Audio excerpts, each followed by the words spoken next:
The fluorescent lights of Seattle General Hospital's pediatric wing hummed softly as 26-year-old nurse Rebecca Thompson adjusted her pristine white coat, her blonde hair pulled back in a perfect bun. The sterile corridors echoed with the familiar sounds of beeping monitors and hushed conversations that had become the soundtrack of her carefully structured life. "Rebecca, you're covering the night shift again." Dr. Jennifer Walsh raised an eyebrow as she reviewed patient charts at the nurses' station.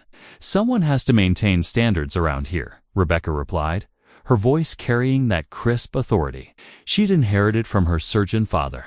"Besides, I don't mind the extra responsibility." Her phone buzzed with a text from her mother. "Dinner at the country club Sunday.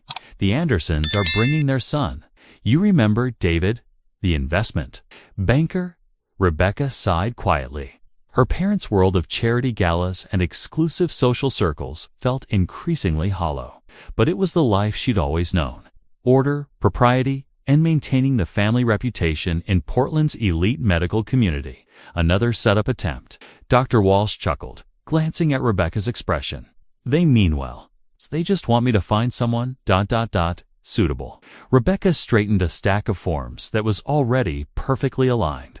"Someone who understands our world." The pediatric ward represented everything Rebecca valued: precision, cleanliness, control. Here, she could make a real difference, while maintaining the professional distance her upbringing had taught her was essential. Her colleagues respected her competence, her patients trusted her care, and her supervisors praised her dedication. A commotion near the emergency entrance caught her attention, but Rebecca turned back to her charts. The ER staff would handle whatever crisis had arrived. She had her own responsibilities to manage. "Hello, my Stop Racism family. Thank you for tuning in today. Before we dive deeper into the story, I want to hear from you. Where are you watching from? Drop your country and state in the comments below. Also, I'd love to know your thoughts. What did you think of the story so far? Let us know in the comments. We love reading them, and trust me, your words motivate us to keep making these videos. Let's make this video reach at least 50 comments. Your support means the world to us, and it drives us to create even more meaningful content for you. So don't forget to comment, share, and keep the positivity flowing. Rebecca's carefully ordered world reflected the values instilled by her family's generations in medicine. The Thompson name carried weight in Seattle's medical community. Her grandfather had founded the city's first cardiac surgery program. Her father pioneered pediatric neurosurgery techniques, and her mother chaired the hospital's board of directors. Sweetheart, you must understand that maintaining professional boundaries isn't just about patient care. Her mother had explained during Rebecca's nursing school graduation. It's about protecting our family's reputation. We associate with people who share our values, our education level, our background. The unspoken implications had always been clear. Their family moved in specific circles: country club memberships, private school connections, charity committees where everyone looked and sounded remarkably similar. Rebecca had never questioned this insular world.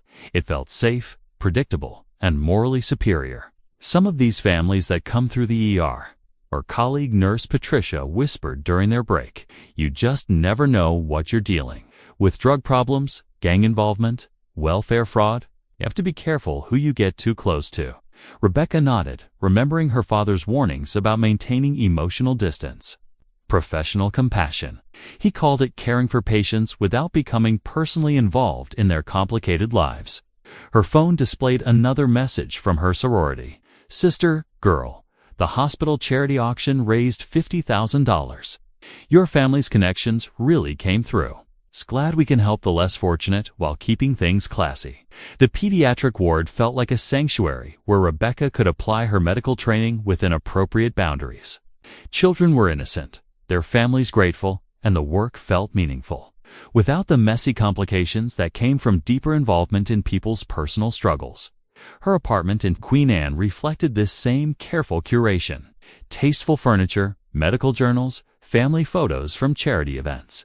Everything in its place, everyone in their proper category. "You're lucky, Rebecca," Dr. Walsh had once commented. "You have such clarity about who you are and where you belong.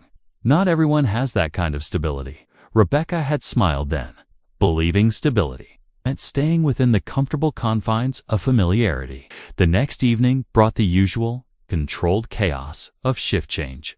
Rebecca methodically reviewed patient files while observing the organized efficiency she'd helped establish on the ward. Everything ran smoothly under her watchful supervision. "Rebecca, we need you in room 314, called Maria Santos, a newer nurse, whose work Rebecca often felt compelled to double-check. "What's the situation?" Rebecca asked, approaching the room with her clipboard ready. 7-year-old with pneumonia. "Father's been here for 2 days straight. He seems ... overwhelmed." Rebecca peered through the door at a black man slumped in an uncomfortable chair beside a small boy's bed. His clothes were wrinkled, his appearance disheveled, and he clutched what appeared to be a hospital social services pamphlet. "Has he filled out the insurance paperwork correctly?" Rebecca asked Maria quietly. "I think there are some complications with coverage. He keeps asking about payment plans." Rebecca felt that familiar tightening in her chest, the complexity of cases involving families who couldn't navigate the system properly. "I'll handle this. These situations require careful management." She entered the room with professional authority. "Sir, I'm Rebecca Thompson, the charge nurse. I understand there are some administrative issues we need to resolve." The man looked up with tired eyes. "Yes, ma'am. I'm just trying to understand what happens if I can't. If the insurance doesn't cover everything, well, the hospital does have programs for families in financial need. You'll need to speak with social services about qualifying for assistance." Rebecca's tone remained neutral but carried an undertone of assumption about his situation. "I can work with payments. I just need to know what we're looking at." Rebecca glanced at his clothes, his worried expression, the way he held that pamphlet like a lifeline. "The important thing is ensuring your son gets proper care. We'll work out the details."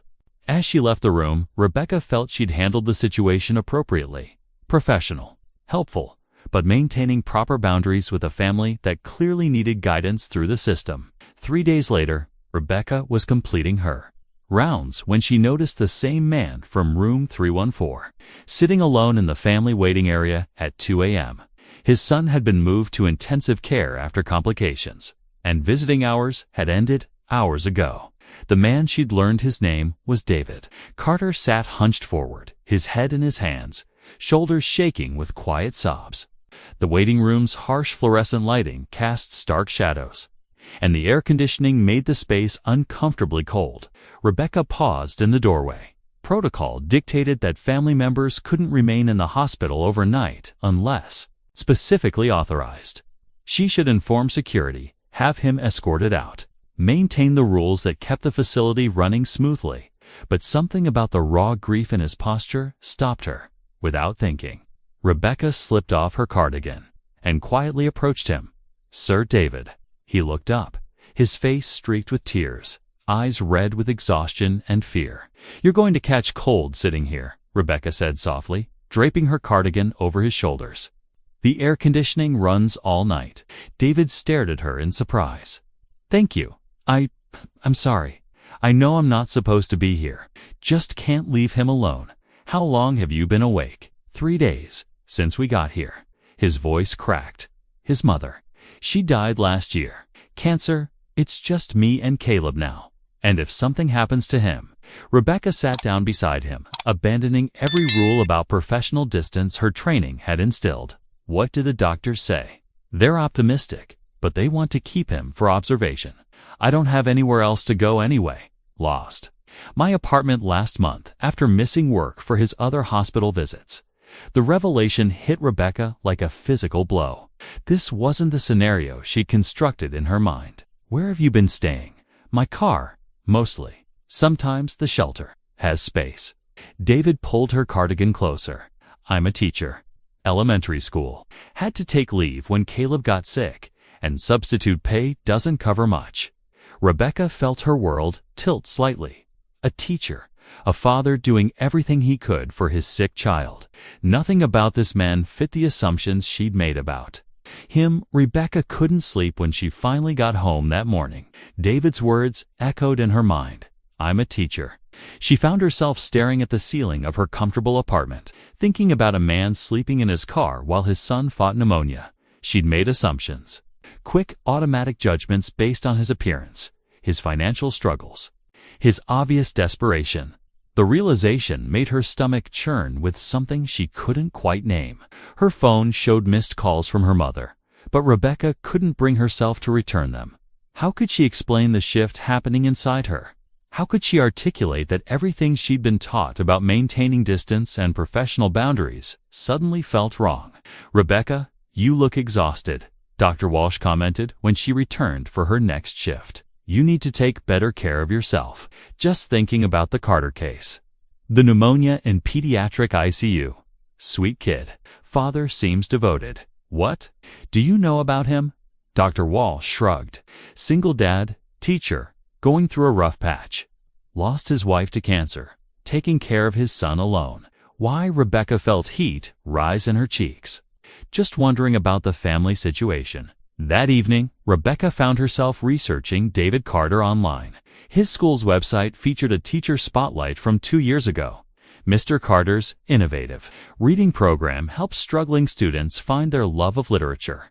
The photo showed him smiling beside a classroom full of diverse children, a Teacher of the Year plaque visible on his desk. The article mentioned his wife's illness, his dedication to both teaching and caregiving, his students' improvement under his guidance. Every detail contradicted the narrative Rebecca had unconsciously constructed about him. She thought about her cardigan, still draped over his shoulders in that cold waiting room. Such a small gesture, yet it had felt more meaningful than years of professional courtesy and appropriate boundaries. What else had she been wrong about? The next morning, Rebecca found David in the pediatric ICU family room, reading quietly to his son. Caleb was awake, his small hand holding his father's as David's gentle voice brought a story to life. And the brave knight realized that kindness was the strongest magic of all. David read, his voice full of warmth, despite his obvious exhaustion. "Like you, Daddy," Caleb whispered. "You use kindness magic." "That's right, buddy. Even when things are scary, we choose to be kind." Rebecca stood in the doorway, watching this tender moment between father and son. David wore the same clothes from days ago, but his attention was completely focused on Caleb, making funny voices for different characters, celebrating when Caleb laughed. "Nurse Rebecca," Caleb called out, noticing her. "Daddy's reading me the story about the night." David looked up, and Rebecca saw him still wearing her cardigan. "I'm sorry, I should have returned this earlier." "Keep it as long as you need it," Rebecca said, entering the room. "How are you feeling today, Caleb?" "Better. Daddy says if I'm really good, maybe we can go home soon." "The doctors are very hopeful," Rebecca confirmed, checking his chart. "You're a brave patient. Daddy taught me to be brave. He says being scared is okay, but giving up isn't." Rebecca looked at David, who was organizing worn children's books he'd apparently brought from home. "You brought his favorite stories." "Books are important," David said simply. "Even here, especially here. They remind us that there's beauty in the world, that stories have happy endings." Dr. Walsh appeared in the doorway. "Mr. Carter, I have good news. Caleb's responding beautifully to treatment. We should be able to discharge him tomorrow." The relief on David's face was profound. "Thank you. Thank you so much." "Where will you go?" Rebecca asked quietly. David's expression tightened slightly. "We'll figure something out." "We always do." Rebecca felt something crack open inside her chest. A space where compassion lived beyond professional duty. Rebecca's unusual attention to the Carter case hadn't gone unnoticed. During the staff meeting, charge nurse supervisor Margaret Collins pulled her aside. "Rebecca, I've observed you spending considerable time with the Carter family. While compassion is admirable, we need to maintain appropriate boundaries. I'm just ensuring quality patient care. Quality care doesn't require personal involvement. The family's housing situation, for instance, isn't our responsibility. We have social services for these complications." That evening, Rebecca called her mother for their weekly check-in, hoping for understanding but knowing better. "Darling, you sound distracted. Is everything all right at work? There's a patient, little boy with pneumonia. His father is really struggling." Oh, sweetheart, that's always hard to see. But remember what your father taught you. Maintain emotional distance. You can't save everyone, and trying will only burn you out. But Mom, what if we could help? What if there were things we could do beyond just medical care? Her mother's voice grew cautious. Rebecca, what exactly are you thinking about doing? I don't know yet. Maybe help them find stable housing. Or absolutely not. Honey, listen to me carefully. Getting personally involved with patients' families is a professional boundary you cannot cross. It reflects poorly on our family's reputation and could jeopardize your career. Rebecca's college friend Jessica called later that night. Becca, my mom heard from your mom that you're getting too invested in some patient's family drama. Girl, you need to be careful. Remember what happened to that nurse in Portland who got too involved? Lost her job, her references, everything. This is different, Jess. Is it though? Look, I get that you want to help, but there are proper channels. For charity cases, don't sacrifice your career for someone else's problems. After hanging up, Rebecca sat in her pristine apartment, surrounded by reminders of her privileged life. Everyone was telling her to step back, maintain distance, protect herself, but she couldn't stop thinking about David reading to his son, about choosing kindness even when the world felt scary. The evening before Caleb's discharge, Rebecca found David alone in the family room, staring out the window at the Seattle skyline. He'd returned her cardigan, and she noticed how small he seemed without it. Mind if I sit? She asked. Of course not. You've been so kind to us. They sat in comfortable silence for a moment before Rebecca spoke. David, can I ask you something personal? Sure. What was it like, being a teacher while your wife was sick? David's expression softened with memory. Difficult. But my students, ... they kept me going. Kids have this amazing ability to find joy even when adults are falling apart. They'd draw pictures for Maria, ask about her treatments, offer to share their lunch money for cancer medicine. You must miss teaching. Every day. But Caleb needs me right now. Maria made me promise that I'd put him first. Always. His voice caught slightly. She was a nurse, actually. Pediatric oncology. She'd understand what you've done for us. Rebecca felt tears prick her eyes. I haven't done anything special. You saw us. Really saw us. Not just as a case number or a charity situation, but as people worth caring about. David turned to face her. Do you know how rare that is? I'm starting to understand that I haven't been seeing people clearly for a long time. What do you mean? Rebecca took a deep breath.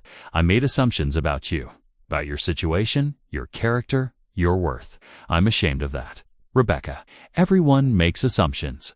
The difference is what you do when you realize you were wrong.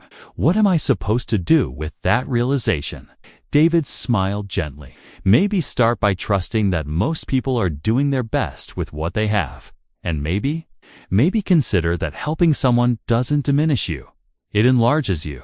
Rebecca felt something fundamental shift inside her, like a door opening to a room she'd never known existed. How's this story hitting you so far? Tell us in the comments if you're loving it. Type 1. If not, type 0. We want to know what you think. The next morning, Rebecca arrived early to help process Caleb's discharge, but something was wrong. David sat in the hallway outside the billing office, his head in his hands, while Caleb played quietly with toy cars nearby. David, what's happening?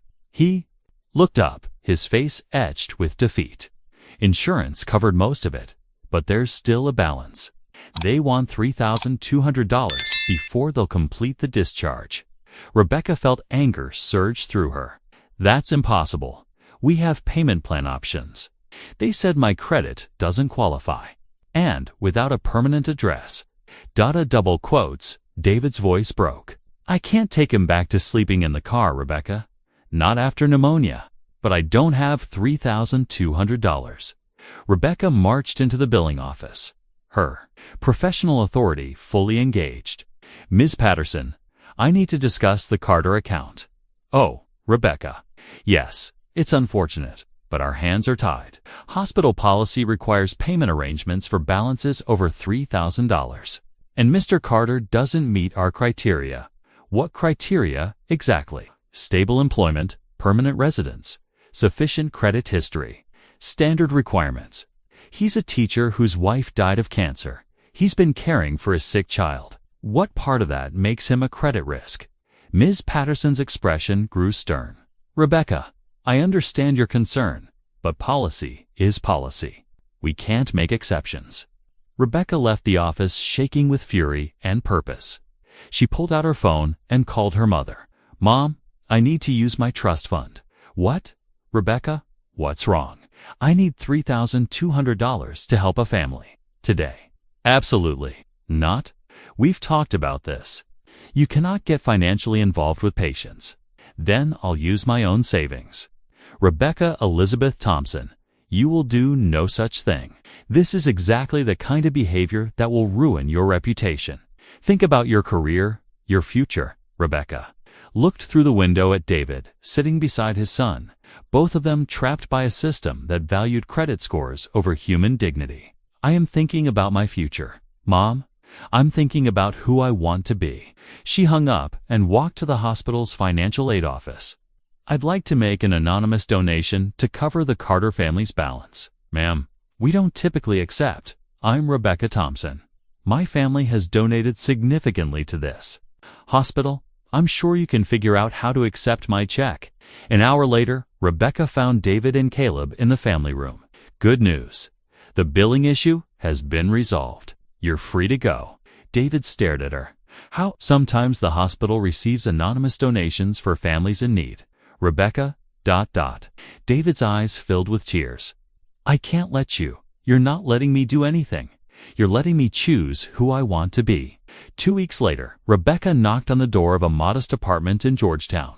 David answered, looking rested for the first time since she'd known him. Rebecca, what are you doing here? I wanted to see how Caleb was doing, and to talk to you about something. David invited her in. The apartment was small but warm, filled with books and Caleb's artwork on the walls. Caleb ran to greet her, fully recovered and vibrant. Nurse Rebecca, look, I drew you a picture. He held up a crayon drawing of a woman in scrubs with angel wings. It's beautiful, Caleb. You're quite the artist. Daddy says angels help people when they're scared, like you helped us. Rebecca felt her throat tighten. Caleb, I need to tell you something. I'm not an angel. I'm just a person who learned something important from you and your dad. What did you learn? I learned that being kind is more important than being comfortable. David gestured for Rebecca to sit while Caleb returned to his coloring. How are you doing? Really? I've been thinking a lot about what you said, about most people doing their best with what they have. Rebecca took a deep breath. I quit my job at the hospital. What? Rebecca? Why?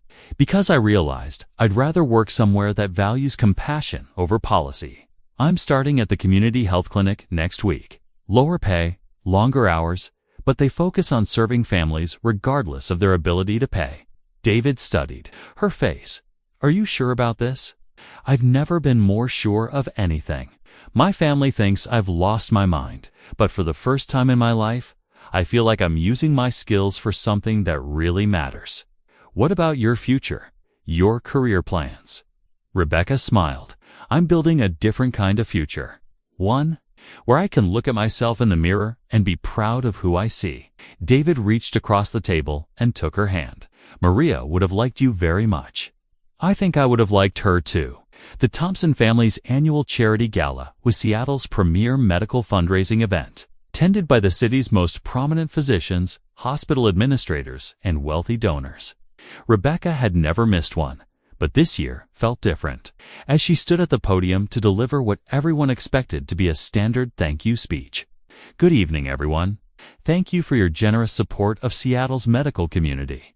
Her parents beamed from the front table, surrounded by their longtime friends and colleagues. Rebecca had practiced this moment, knowing it would change everything. This year, I want to share a story about real healing. Not the kind that happens in operating rooms or through expensive equipment, but the healing that occurs when we choose to see each other's humanity. The crowd stirred slightly, expecting a heartwarming patient story. A few weeks ago, I met a man in our hospital. Teacher, a widower, a father struggling to care for his sick son. My first instinct was to categorize him, to maintain professional distance, to let our systems handle his case. Rebecca found David's face in the crowd. He'd accepted her invitation despite feeling out of place, wearing a borrowed suit and sitting with Caleb near the back. But this man taught me something our medical training never addressed. He taught me that compassion without action is just comfortable pity, that our policies and procedures, however well-intentioned, can become barriers to the very healing we claim to provide. Murmurs rippled through the audience. Her mother's face had gone pale. So tonight, instead of asking for donations to expand our facilities or purchase new equipment, I'm asking you to consider investing in something revolutionary, treating every patient as if they were your own family member. Rebecca stepped away from the podium and walked directly to David and Caleb's table. This is David Carter and his son Caleb. They taught me that true medicine isn't about maintaining comfortable distances or appropriate boundaries. It's about recognizing that healing happens when we choose love over fear, connection over separation. The ballroom fell silent as Rebecca sat down beside David, her choice clear for everyone to see. 6 months later, Rebecca and David walked through Pike Place Market on a crisp Seattle morning, Caleb running ahead to watch the fish vendors perform their choreographed throws. The community health clinic where Rebecca now worked was thriving, serving families from every corner of the city. Any regrets? David asked, nodding toward a newspaper featuring her parents' latest charity event, which she'd missed to volunteer at the homeless shelter. About choosing you. About choosing this life. Rebecca shook her head. Never. Even though your family still barely speaks to you. Rebecca considered this. The distance from her parents hurt, but it felt honest in a way their previous relationship never had. They'll come around eventually, and if they don't, that's their choice to make. Caleb ran back to them, his face bright with excitement. Daddy, Miss Rebecca, can we get flowers for the new apartment? They'd moved in together the month before, a decision that felt as natural as breathing. David had returned to teaching. Rebecca was pursuing her nurse practitioner degree, and together they were building something neither had dared imagine. What kind of flowers should we get? Rebecca asked Caleb seriously. Ones that make people happy when they see them. David laughed. That's a good philosophy for life, buddy. As they walked home together, arms laden with sunflowers and fresh bread, Rebecca reflected on the night she'd covered a crying stranger with her cardigan. Such a small gesture had unraveled everything she thought she knew about herself and rebuilt it into something infinitely more beautiful. Thank you, she said quietly to David. For what? For teaching me that love isn't about staying comfortable. It's about becoming brave enough to see people as they really are. David squeezed her hand. Thank you for seeing me.